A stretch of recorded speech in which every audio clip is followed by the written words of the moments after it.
मैं आपको नसीहत देता हूं कि आप अपने परिवार और अपने पार्टी के बारे में सोचें। तीसरी बात उन्होंने बोला कि बाप पार्टी और भाजपा पार्टी के एक जैसे हैं। जब कांग्रेस की सरकार थी, दिनेश जी खोड़िया साहब, हमें जो सुनना मिले कि यहाँ से दोनों बाप पार्टी के विधायकों को यहाँ से लेके गए और उन्हीं के आदमी ने बताया कि सरकार बचाने के लिए 25-25 करोड़ रुपये हमने दिया।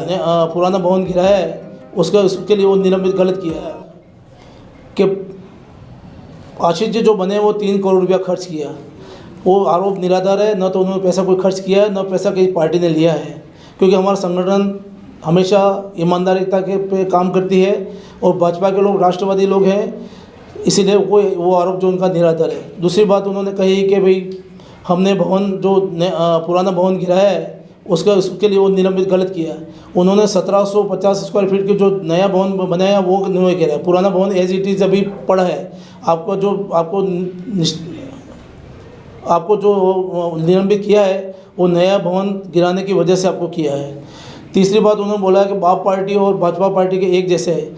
ये तो शिकत उनकी है, जब कांग्रेस की सरकार थी, दिनेश जी खोड़िया साहब, हमें जो सुनना मिले कि यहाँ से दोनों बाप पार्टी के विधायकों को यहाँ से लेके गए और उन्हीं के आदमी ने बताया कि सरकार बचाने के लिए 25-25 करोड़ रुपये हमने दिया है।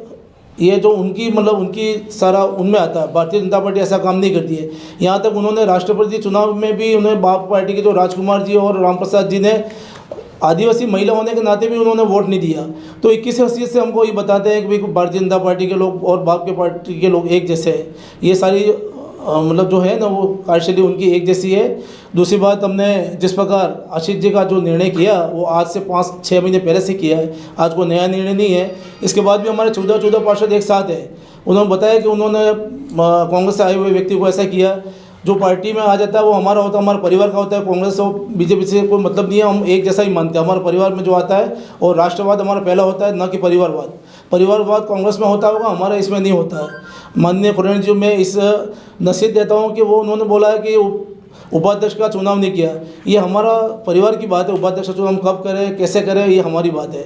इसलिए उनको अपनी पार्टी के बारे में सोचें, अपनी पार्टी को कैसे बचाव कर सकते हैं उसके बारे में देखें। एक जिलाध्यक्ष होने के नाते मैं इनको यही कहना चाहूँगा कि वो अपनी पार्टी के बारे में सोचें। भारतीय जनता पार्टी का निर्णय कैसे होता है क्या नहीं, वो आपको देखने की बात नहीं है।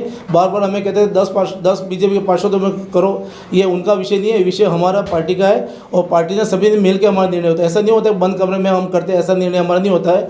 हम पार्षदों की राय लेते हैं, इसके बाद हमारी कोर कमेटी बनी होती है, उनका निर्णय होता है और हमारा विचार परिवार होता है, उससे भी हम मिल के सारी बातें हम करते हैं। इसीलिए माननीय खोड़िया साहब से मेरा निवेदन है, आप अपनी पार्टी के बारे में सोचें, भाजपा पर बार बार निराधार आरोप नहीं लगाएं। और लेन देन का मामला आपकी पार्टी और बीटीपी में चला था। भारतीय जनता पार्टी बिल्कुल ईमानदार पार्टी है, उसमें मोदी जी का विज़न है हमारा, न खाऊंगा न खाने दूंगा, इस विज़न पे हम चलने वाले लोग हैं। इसलिए एक बार पुनः मैं आपको नसीहत देता हूँ कि आप अपने परिवार और अपने पार्टी के बारे में सोचें। धन्यवाद।